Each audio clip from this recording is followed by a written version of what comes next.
Good evening, everyone. I'm Riley King, and welcome to the Riley King Newscast, right here on the Riley King Network. Let's begin. First up, New Hampshire senators' shutdown did not have to happen. Let's take a listen to the video from WMUR News 9.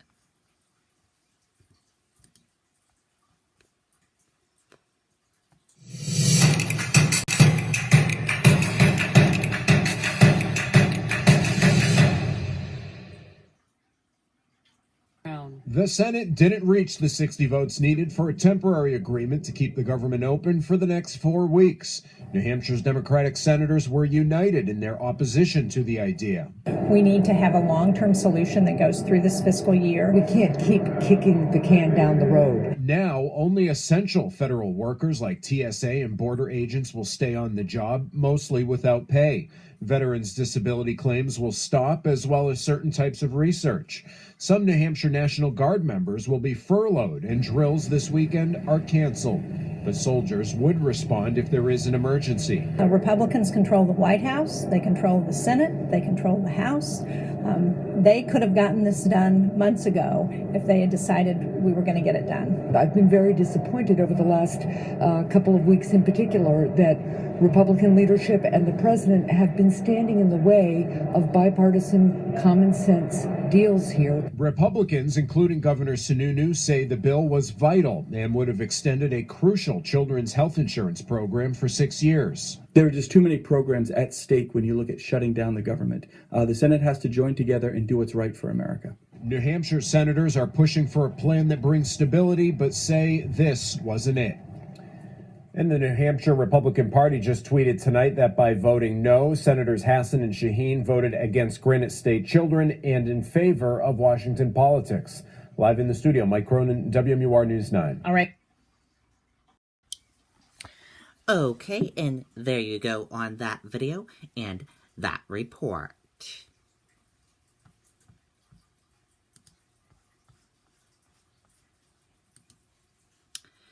One killed in head-on crash in front of Tingsboro High School.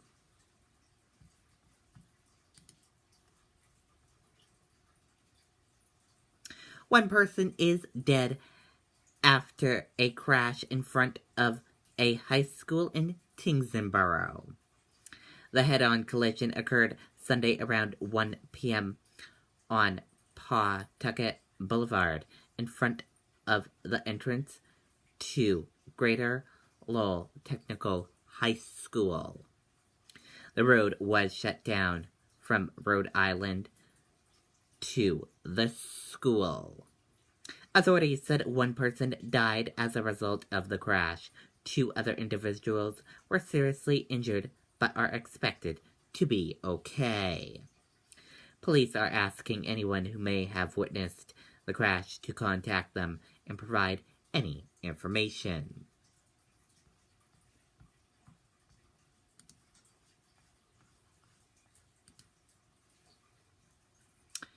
Sanford woman killed in head-on collision in Ardrell early Sunday morning. A Sanford woman was killed Sunday morning after a head-on collision in Ardrell. York County Sheriff William King said Carrie Kernane, 45, was pronounced dead at the scene.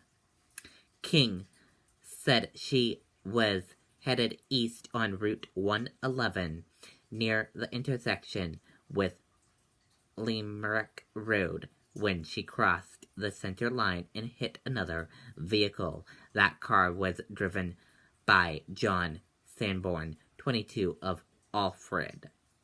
He was transported to SMHC in Biddeford and treated for minor injuries. No one else was involved. Crews said the crash happened around 1:45 a.m. The road was closed until 9:30 a.m. Sheriff King said deputies are still investigating the crash.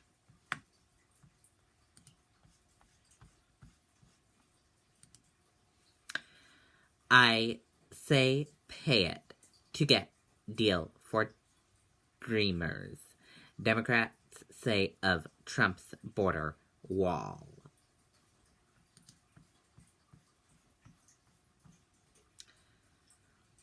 Let's take a listen to part of the video from ABC News.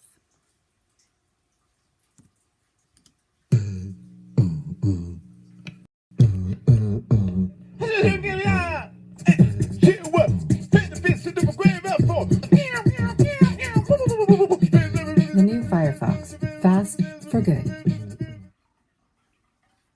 Two key members of the House on opposite sides of the immigration debate, Democrat Luis Gutierrez from the Congressional Hispanic Caucus, Republican Mark Meadows, chair of the Freedom Caucus. Gentlemen, welcome to both of you. Congressman Gutierrez, let me begin with you. You saw our poll showing that Americans more inclined to blame Republicans for the shutdown, but CNN also has a poll that says they think it's more important to avoid a shutdown, 56% versus continuing DACA, 34%. We put that poll up right now. Are you worried at all about Democrats overplaying their hand? Yeah, let me start by saying this to you, George. Look, I think the wall is a monumental waste of taxpayers' money. And it's to build a monument to stupidity, and it's just idiotic. Having said that, if that's what it's going to take in order to put 800,000 young men and women in this country, dreamers, and put them in a safe place, and put them on a course to full integration in our society, if that's what the hostage takers of the dreamers, if that's their ransom call, I say pay it. And then, Mexico was supposed to pay for the wall. Next November, we'll deal with the kidnappers at the election, at the polls, and let's reopen the government. But, George, that's what the president said. He said, I want a wall. And as despicable as it is, as hurtful as it is, to people like me and others in this country, we are ready to sacrifice that so that dreamers can have freedom in this country. $20 billion that Mexico was supposed to pay? Okay, and there you go on some of that video from this week on ABC. Also, a Democrat congressman said President Donald Trump's key campaign promise of building a wall along the U.S.-Mexico border would be a monumental waste of taxpayers' money, but Democrats should go along with it if it means Republicans would agree to grant legal status to immigrants known as dreamers who come to this country illegally as children. And that does it for the Riley King Newscast right here on the Riley King Network. I hope you all have a great rest of your Sunday evening, and I'll see you back here tomorrow with another newscast. Good night, everyone. Bye.